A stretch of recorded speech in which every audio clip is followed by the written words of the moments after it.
President Osmani, considering the latest development in Kosovo, when the Association of Serbian Municipalities will be established? This is, of course, a question of a number of other developments, and as you know, there has been an agreement that has recently been reached in Brussels, the annex of which was also reached in Ohrid, which provides for implementation of all previous agreements that are legal and binding and valid. In this sense, I need to, of course, remind of a Constitutional Court decision of the Republic of Kosovo in 2015, which sets the parameters according to which associations of municipalities can function in the Republic of Kosovo.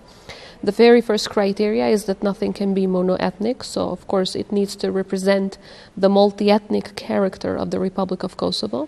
And then of course it cannot create a new layer of governance, but it can be a coordination between municipalities who lobby for their competencies with the national government. In this sense, of course, Kosovo has made it clear that for us the guiding principles are this Constitutional Court decision, the Constitution of Kosovo, as well as the written position of the United States of America that was published about a month ago.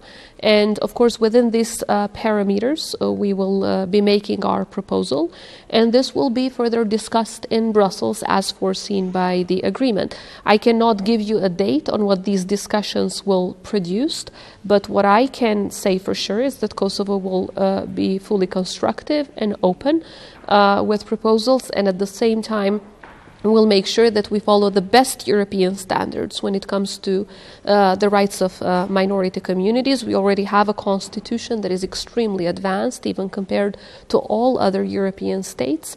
But at the same time, we are ready to discuss how we can make all of these best models applicable, while at the same time make sure that Kosovo's sovereignty, territorial integrity, as well as its internal functionality as a state is preserved. A few days ago, local elections were held in the four municipalities, Serb municipalities in Kosovo, in which Albanian mayor were elected.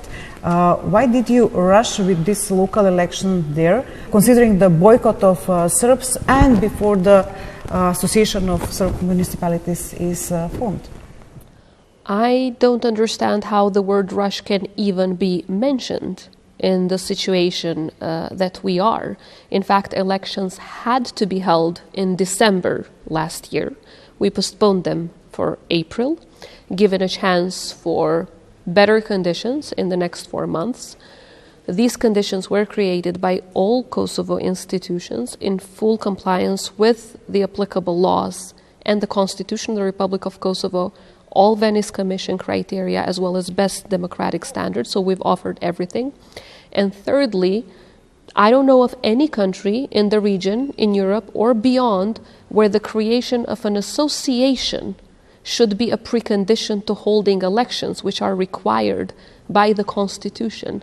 This is the same as me asking North Macedonia not to hold elections, despite of the fact that its constitution required them, without creating an association of Albanian municipalities out of the 15 municipalities that are led by Albanians. Of course, we would not be asking something like that, but asking Kosovo not to hold its elections that the Constitution requires them. From Kosovo to. No, I'm not saying that you're asking, but even suggesting knowing that Serbs are boycotting and they don't recognize these elections, maybe this will now block the negotiation with Belgrade. But that is absolutely not the reality. This was not a voluntary boycott by local Serbs. This was a boycott that happened because of threats, intimidation, and violence orchestrated by Belgrade and exercised by the illegal and criminal structures led by people,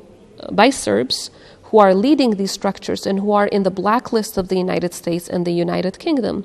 The elections took place in full line with our legislation, with our constitution, and as I said, the reason why elections had to be organized in the first place was not because we asked for them, it was not because we wanted them, it was not because we rushed them, it was because Serb mayors were forced to resign by Belgrade. Belgrade pushed them to resign, and our constitution requires elections whenever a mayor resigns. So it was their choice to have Kosovo in an extraordinary process of early elections, and of course we followed our constitution and the best European standards. This could burden the relations with Belgrade and negotiations with Belgrade now? It is the foreign interference into the elections of Kosovo, exercised by Serbia, that can burden the dialogue, not the democratic constitutional actions of Kosovo. Without good regional cooperation, a step closer to the EU for any country of the region is not possible.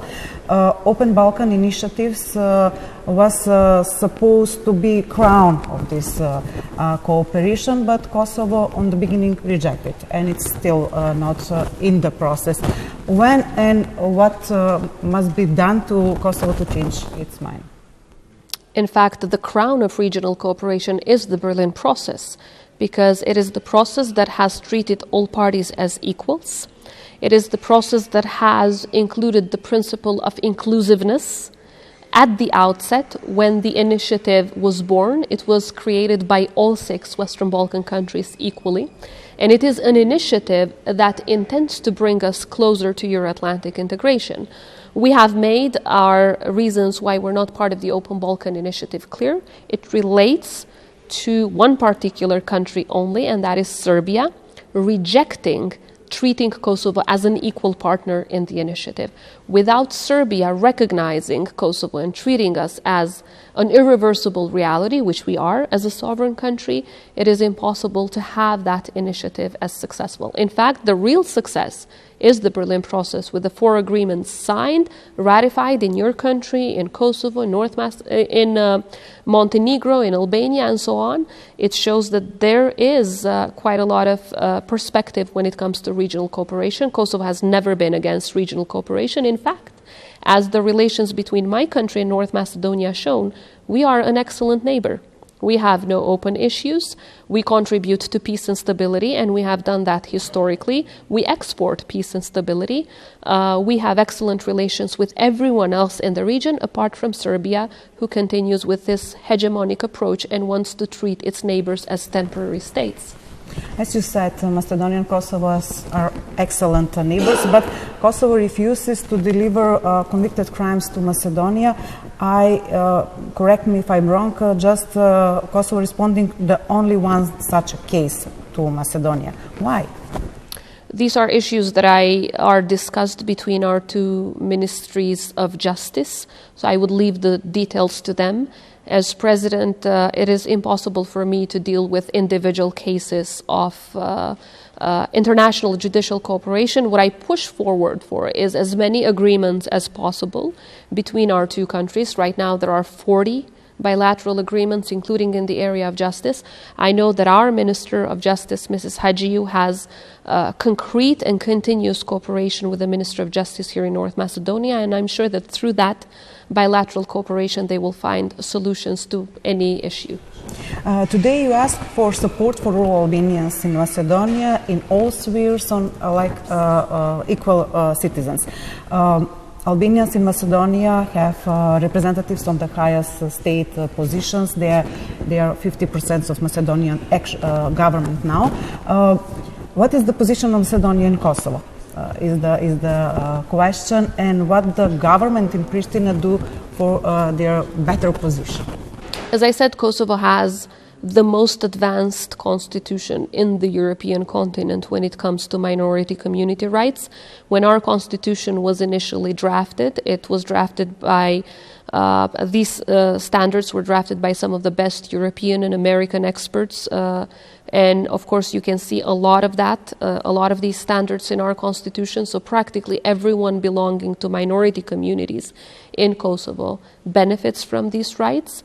And the Republic of Kosovo as a country and the majority Albanian population, which comprises more than 92%, has never resorted for any discrimination against anyone based on their nationality or ethnicity or religion or some other background. So of course, we strive to have all communities included.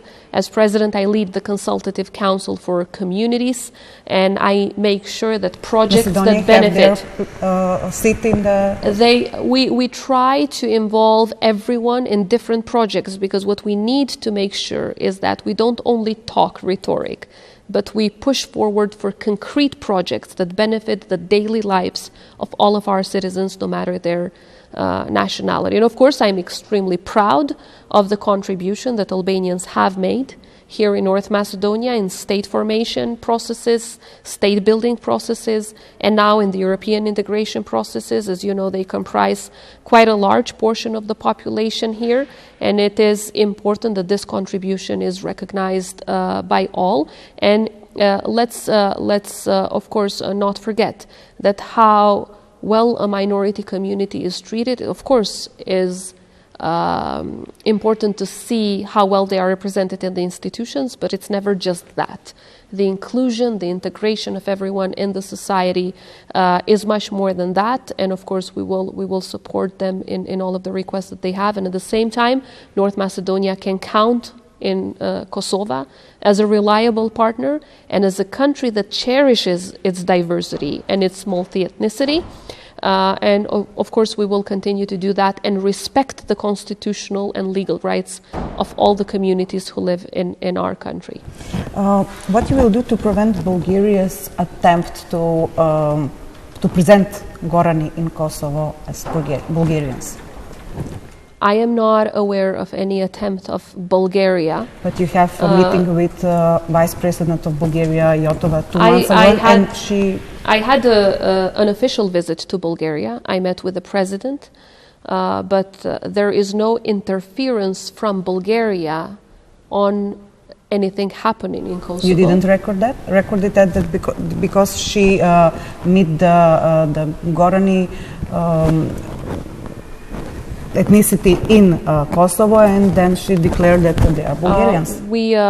Of course, I don't know what different meetings happened and what was discussed in different meetings. What I am, of course, going to repeat is that in Kosovo, each member of the minority communities is free to identify itself the way they wish. And the last question, how big is Macedonian community in Kosovo according to the last census held in 2011, and maybe comparing to how many Bulgarians you have in Kosovo? Did you have numbers? To be honest, if you had informed me that you will be asking about this, I would have checked the numbers, but maybe my team can get back to you after checking those numbers.